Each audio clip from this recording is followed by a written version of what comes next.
Hi everyone, welcome to my YouTube channel.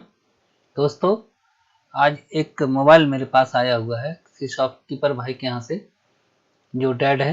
ये है Vivo का मॉडल है, ये वीवो TX2।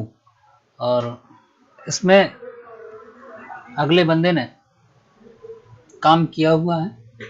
ये डेड आया है सेट, और शॉपकीपर ने मुझको फ़ोन करके ये भी बताया है कि इस सेट को मैंने बैटरी चार्ज करके एक बार ऑन किया तो ये ऑन भी हुआ था, लेकिन इसमें लो बैटरी का सिंबल आके और ये बंद हो गया। उसके बाद उसने चार्जिंग इसको चेक किया तो चार्जिंग में कोई एम्पियर नहीं ले रहा था। और ये मोबाइल देखिए आप, इस मोबाइल में शील्ड उखड़ा हुआ है, OBP IC के आसपास काम किया हुआ है। OBP IC को रिमूव किया है और उसके जगह जम्पर का यूज किया है। अभी मैं आपको माइक्रोस्कोप में ले जाकर दिखाऊंगा बोर्ड को, तो आप देखेंगे उसमें कि शील्ड वगैरह उसका उखाड़ा हुआ है। तो दोस्तों, हम क्या करते हैं, बोर्ड को उखाड़ते हैं और चलते हैं अपने माइक्रोस्कोप के ऊपर। यहाँ देखिए अब आप देखिए, ये DC to DC IC कह सकते हैं, PMI कह सकते हैं। ये IC लगा हुआ है और इस IC पर काम भी हुआ है। आप देखें कि ये OBP को हटाकर बाईपास किया हुआ है, जम्पर दिया हुआ है। कैपेसिटर से कैपेसिटर के बीच में ये जम्पर दिया हुआ है। और यहाँ देखिए आप, बैटरी कनेक्टर पे भी काम हुआ है और ये पेस्ट वगैरह पड़ा हुआ है। इसका ये बक कॉइल भी टूटा हुआ है, बक कॉइल टूटा हुआ दिखाई दे रहा है। इसमें जो पावर IC लगाया गया है वो है 6365 VPW। और ये देखिए इसमें ये IC लगा हुआ है DC to DC।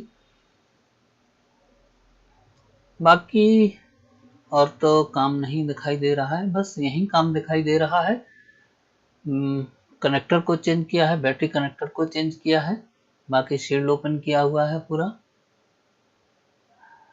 तो चलिए इसको हम अब चेक करेंगे कि क्या प्रॉब्लम इस सेट में है और ये किन कारणों से ये सेट डेड हुआ है, और हम इसके फॉल्ट को डायग्नोस करने का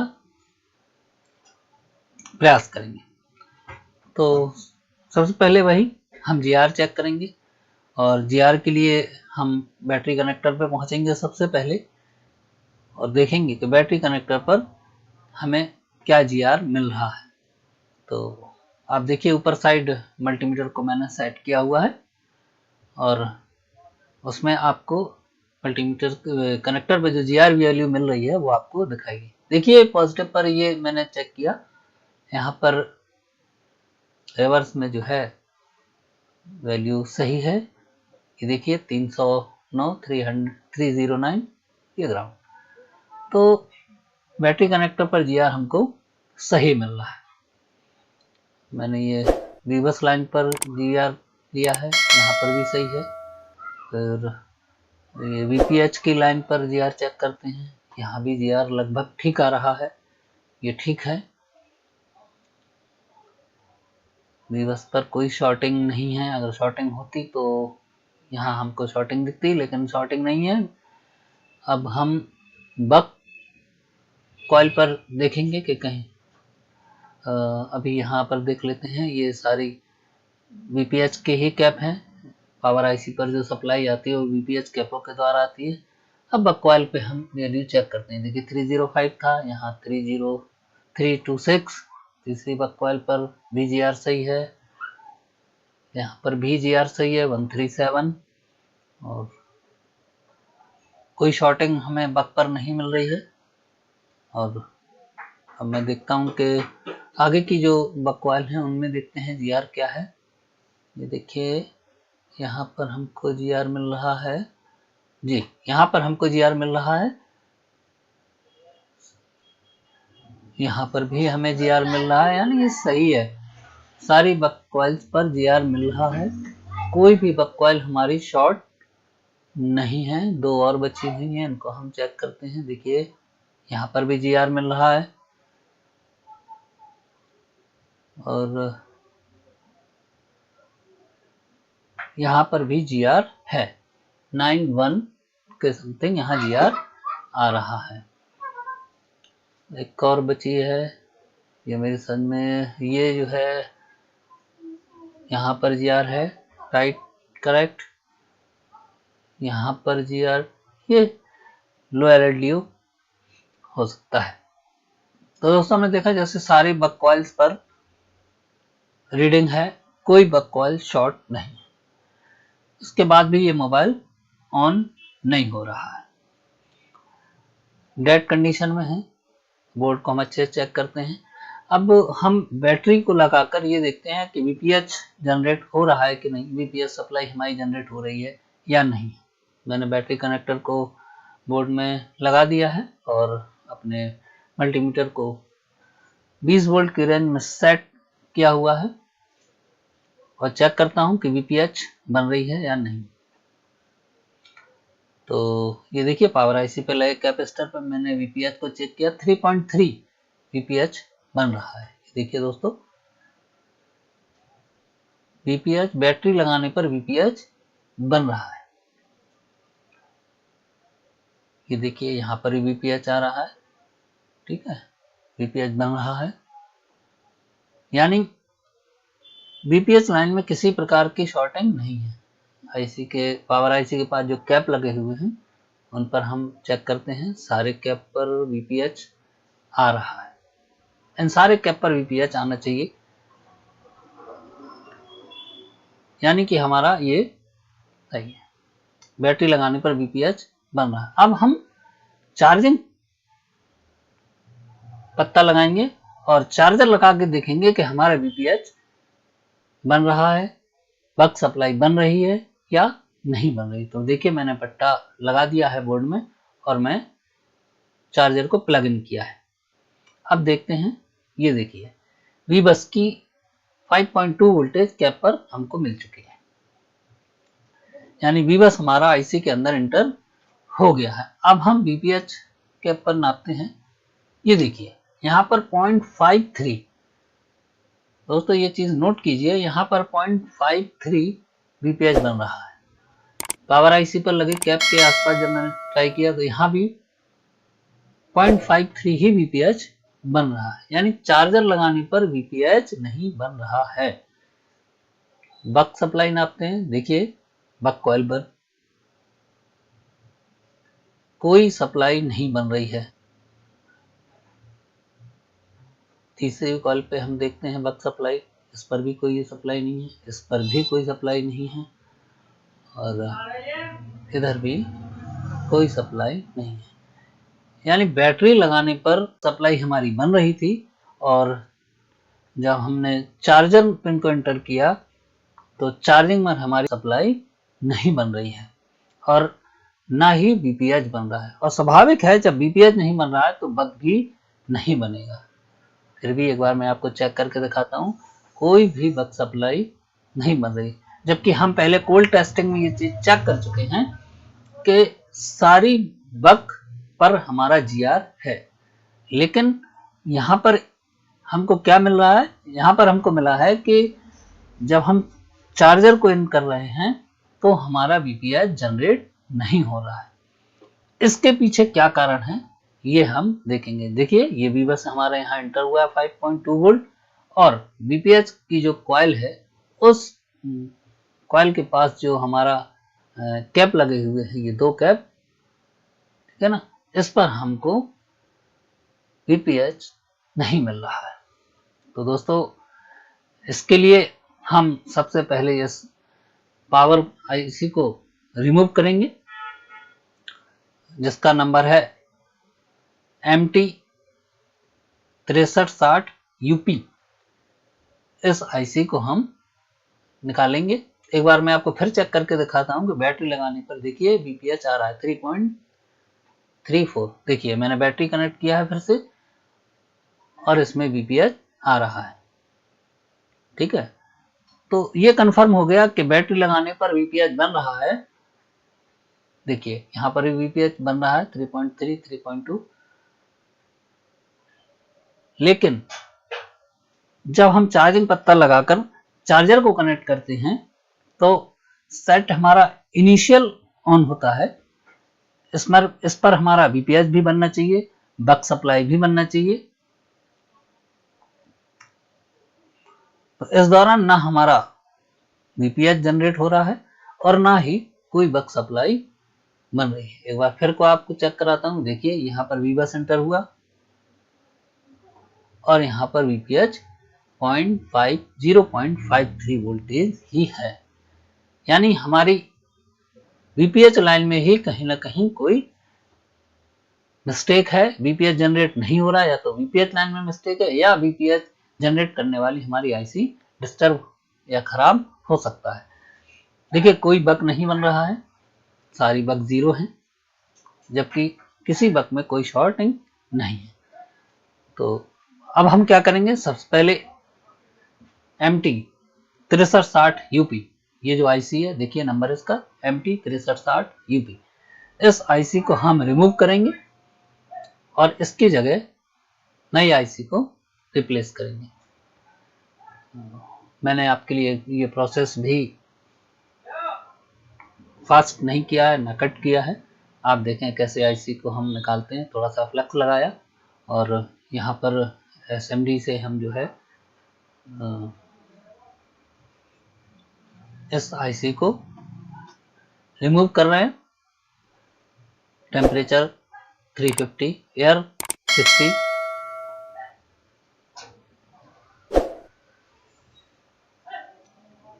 हीट देते हैं।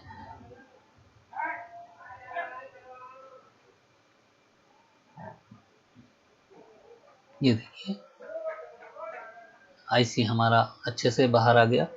आईसी के नीचे साइड मैंने टेप लगा रखा है, ये थर्मल टेप है, क्योंकि इसके पीछे साइड सीपीयू लगा हुआ है, इससे सीपीयू को हीट ना लगे, सीपीयू को किसी प्रकार का कोई नुकसान ना हो। मैंने जो है उसको कवर कर रखा है। थोड़ा सा हम पिनों को 183 पीपीडी के साथ सोल्ड करेंगे और इनको फिर अच्छे से हम पिनों को अच्छे से सोल्ड करेंगे। देखिए मैंने बॉल्स को सोल्ड किया है। जब भी आप रिप्लेस करें आईसी तब ऐसे ही को रिप्लेस करें।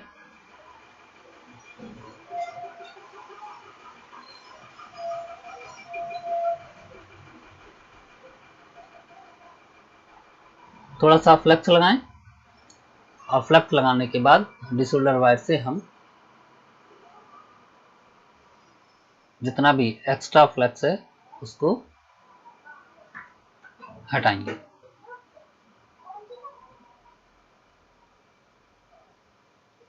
बहुत ज्यादा प्रेशर नहीं देना है, आराम से।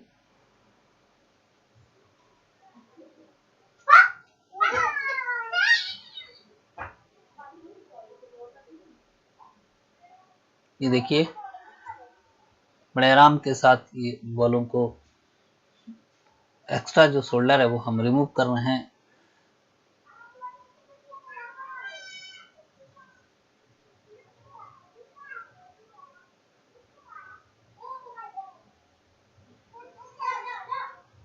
ये बॉल साफ हो गई हैं।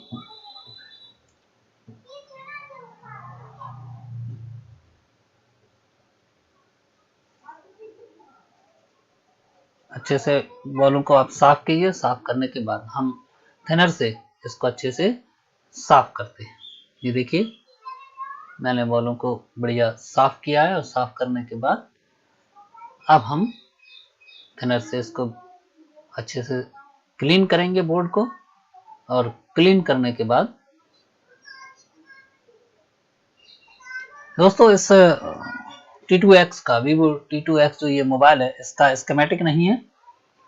बगैर स्कीमेटिक के हमने इसमें फॉल्ट को डायग्नोज किया। और कैसे, अगर स्कीमेटिक नहीं है और आप कैसे फॉल्ट को डायग्नोज करेंगे, उसका यही तरीका है। आप इस तरीके से इसको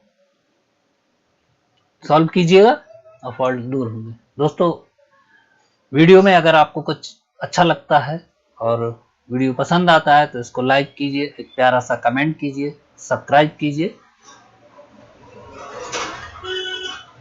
क्योंकि इससे मुझे मोटिवेशन मिलेगा कि आप सीख रहे हैं और मुझे सिखाने में भी मज़ा आएगा। देखिए दोस्तों, मैंने नया एक आईसी बोर्ड से निकाल कर MT6360 UP ये फिक्स कर रहे हैं हम आपके सामने, और उसके बाद हम चेक करेंगे हॉट टेस्टिंग और कोल्ड टेस्टिंग दोनों में कि नया आईसी लगाने के बाद हमारा पोजीशन कैसे। देखिए चारों साइड मैंने अच्छे से इसको सेट कर लिया है और अब हम इसको फिक्स करते हैं।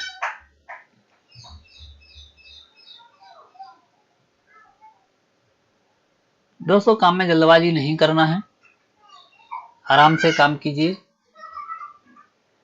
क्योंकि ये माइक्रो लेवल का वर्क है। अगर हम जल्दबाजी करेंगे तो दिक्कत हो जाती है इसमें।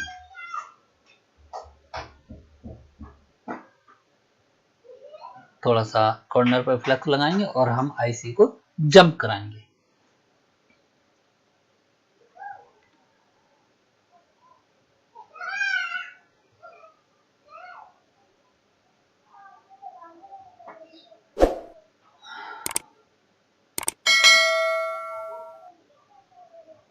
देखिए दोस्तों, आईसी हमारा फिक्स हो गया है।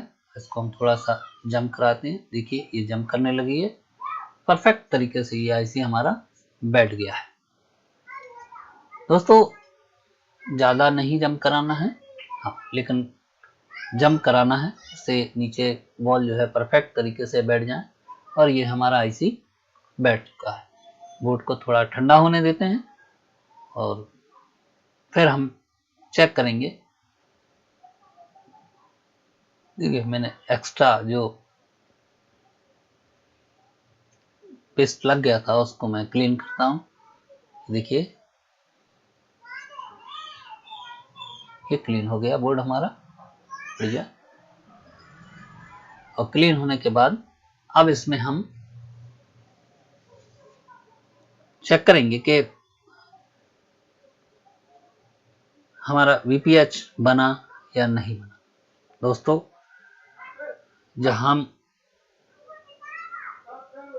सबसे पहले यहाँ बैटरी लगाते हैं, बैटरी लगाने के बाद हम देखते हैं VPH जनरेट हुआ या नहीं। इसमें हम प्रोब को जब कैपेसिटर से लगाते हैं हॉट टेस्टिंग में, तो सावधानी पूर्वक प्रोब का इस्तेमाल करेंगे, कहीं नेगेटिव पे कोई झुल ना जाए। पॉजिटिव नेगेटिव मिलने से शॉर्ट सर्किट हो सकता है और हमारी नई आईसी भी खराब हो सकती है। तो देखिए दोस्तों, मैंने इसमें बैटरी लगा दी है। अब मैं देखता हूँ, हाँ ये देखिए यहाँ VPH 3.6 हमको मिला, और पहले जो हमको VPH मिल रहा था वो 3.3 मिल रहा था। तो यहाँ VPH बना है, ये देखिए यहाँ पर हम चेक करते हैं VPH या 3.65 पावर आईसी के पास लगे कैप पर भी हम चेक करते हैं। तो पहले हमको यहाँ जो VPH मिल रहा था वो 3.35 मिल रहा था, लेकिन अब जो VPH मिल रहा है वो 3.65 मिल रहा है।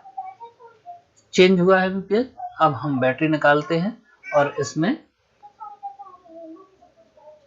अपना चार्जिंग पत्ता लगाते हैं और उसके बाद चार्जर लगाकर चेक करते हैं कि VPH हमारा बना या नहीं बना।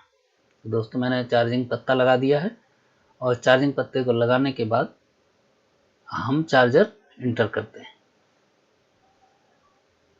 चार्जर लगा चुका हूं और अब मैं चेक करता हूं। देखिए दोस्तों, जैसे चार्जर लगाने के बाद यहाँ पर जो VPH बना है वो बना है 4.6, 4.5, 4.8 वेरी कर रहा है। 4.43 से 4.5 से ये वेरी भी कर रहा है, यानी हमारा VPH चार्जर लगाने के बाद भी बन गया। इसके पहले जब हम चार्जर लगा रहे थे तब हमारा VPH नहीं बन रहा था। देखिए यहाँ पर भी 4.7 VPH हमको मिल गया है। इसके पहले जब हम चेक कर रहे थे तो हमको जो है VPH नहीं बन रहा था, 0.53 0.54 ऐसे VPH बन रहा था। ये देखिए यहाँ पर VPH टोटल बन चुका है। ठीक है दोस्तों, अब हम इस बोर्ड को फिक्स करते हैं और चेक करते हैं कि हमारा जो है मोबाइल ऑन हुआ, प्रॉब्लम सोल्व हुई या नहीं हुई। तो आइए अब हम बोर्ड को फिक्स करते हैं मोबाइल में। ये देखिए मैं फिक्स कर रहा हूं इसको।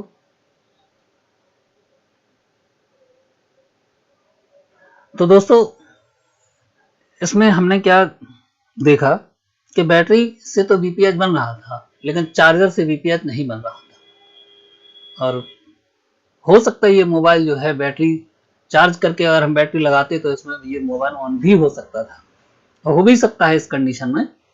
लेकिन VPH चार्जर लगाने पर और बैटरी लगाने पर दोनों ही कंडीशन में बनना चाहिए। अगर नहीं बनता है तो 90% 95% हमारी जो अगर VPH लाइन में शॉर्टिंग नहीं है तो DC टू DC या PMI का ही फॉल्ट निकलता है। मैंने देखिए इसमें PMI को चेंज किया, तो चेंज करने के बाद जब चेक किया तो इसमें VPH जनरेट हुआ। अब मैंने सेट को सेट कर दिया है, आप देख सकते हैं, और लगाया। अब मैं चार्जर लगा के दोस्तों अगर वीडियो पसंद आया हो तो लाइक कीजिए, शेयर कीजिए और सब्सक्राइब कीजिए। इससे मुझे ताकत मिलेगी आपके लिए नए नए फॉल्ट के लिए वीडियो बनाने के लिए। ये देखिए ये कंप्लीट हो गया। अब मैं इसमें चार्जिंग पिन इंसर्ट करता हूँ। ये देखिए ये लगाया मैंने चार्जर, और चार्जर लगाने के बाद अब हम देखते हैं क्या है पोजीशन। ये देखिए दोस्तों चार्जिंग का लोगो आ गया है, हमारा वर्क सफल हुआ। चार्जिंग लोगो शो हो गया है, ताकि बैटरी डाउन हो, और थोड़ा हम वेट करते हैं। ये देखिए दोस्तों चार्जिंग परफेक्टली तरीके से मोबाइल ने ले लिया है, यानी हमारा मोबाइल एकदम ओके कंडीशन में भी है। इसको हम चार्जिंग के लिए लगाते हैं और इसको चार्ज होने देते हैं। तो हमने देखा दोस्तों VPH दोनों ही कंडीशन में बनना चाहिए। बैटरी लगाने पर भी VPH बनना चाहिए और चार्जर लगाने पर भी VPH बनना चाहिए। दोस्तों VPH फोन पावर है, ये पूरे मोबाइल में जाती है। चार्जर लगाने पर जब हम चार्जर लगाते हैं तो इनिशियली मोबाइल ऑन होता है, और ऑन होने पर वो चार्जिंग लोगो उसको देना होता है। लेकिन VPH पूरा नहीं बन रहा था, इसलिए सेट ऑन नहीं हो रहा, ऑन हो रहा था। हमने जब IC को चेंज किया तो हमारा सेट ऑन हो गया। आज के वीडियो में दोस्तों इतना ही। अगर आपको वीडियो पसंद आया हो लाइक शेयर और कमेंट कीजिए। Thanks for watching.